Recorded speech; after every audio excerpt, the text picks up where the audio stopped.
کہتے ہیں کہ ایک شکاری نے کنڈے میں بوٹی بھر کر اس کو دریا میں ڈالا۔ ایک چھوٹی مچھلی اس بوٹی کے طرف لپکا تو ایک بڑی مچھلی وہاں پہ تھی، اس نے بتایا کہ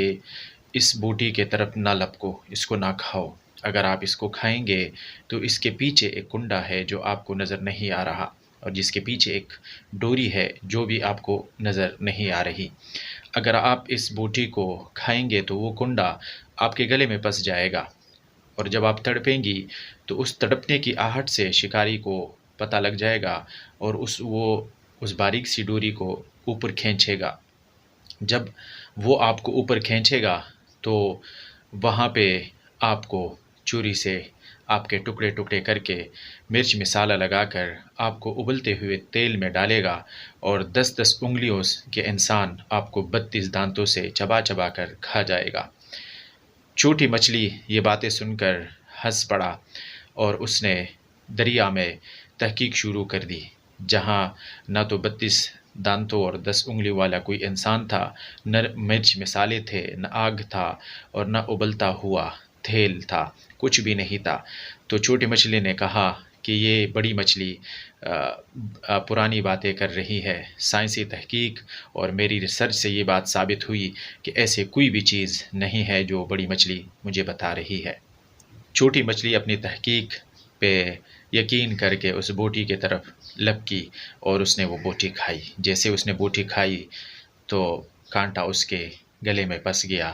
اور اس کو بڑی مچھلی کی تمام باتیں، جس کو وہ دقیانوسی اور پرانی باتیں کہہ رہا تھا، اور جس کو وہ یہ کہہ کر مذاق اڑا رہا تھا کہ یہ پتھر کے زمانے کی باتیں کر رہی ہے، تو وہ تمام باتیں اس کو یاد آ گئی، اور اس کے تڑپنے جیسے اس نے وہ بوٹی کھائی تھی، اور وہ کانٹا جو اس کے گلے میں پھنسا تھا، وہ ڈوری جیسے ہلی، شکار نے اس کو اوپر کھینچا، اور وہی ہوا جو بڑی مچھلی نے کہا تھا۔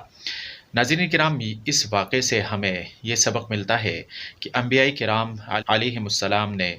موت کے کانٹے چبھنے کے بعد کے حالات ہم سب کو بتائے۔ جن جن نے بڑی مچھلی کی طرح عمل کیا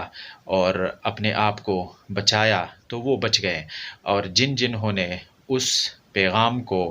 پس پش ڈالا اور اس پہ عمل نہیں کیا، اس کی مثال اس چھوٹی مچھلی کی بنی، جس کو وہ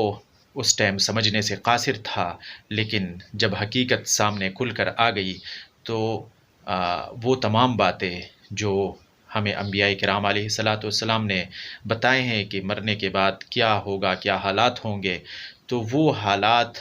اس مچھلی کی طرح پھر سامنے آتے ہیں کہ وہ مچھلی بھی کانٹا چبھنے کے بعد جب دریا سے باہر آئی تو وہ واپس دریا میں کبھی بھی نہیں آئی، اور انسان کی بھی یہی مثال ہے کہ جب وہ مر کر دنیا سے چلا جاتا ہے تو وہ واپس نہیں آتا، اور مرنے کے بعد جاننے یا مرنے کے وقت جاننے کا وہی نتیجہ ہوتا ہے، جس طرح چھوٹی مچھلی نے کانٹا چبھا تھا اور اس کو پھر معلوم ہوا، تو پھر پسنے کے بعد روح گلے میں اٹکنے کے بعد اگر پتہ چل بھی جائے تو کوئی فائدہ نہیں ہے۔ بہتر یہی ہوتا ہے کہ مرنے سے پہلے مرنے کی تیاری کی جائے۔ اللہ تعالی ہم سب کو مرنے سے پہلے مرنے کی تیاری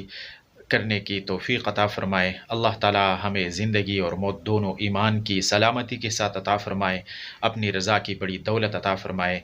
انبیاء کرام علیہ الصلاۃ والسلام پر کامل ایمان لانے کی توفیق عطا فرمائے، اور ہر طرح کے مشکلات، مصائب، دنیا اور آخرت کی تکالیف سے ہم سب کو محفوظ فرمائے۔ آمین ثم آمین یا رب العالمین۔ آپ لوگوں سے گزارش ہے، اگر آپ لوگوں نے ہمارے اس چھوٹے سے غریب سے یوٹیوب چینل کو سبسکرائب نہیں کیا تو سبسکرائب کرنا مت بھولیے گا۔ اللہ خوش رکھے، اللہ حافظ۔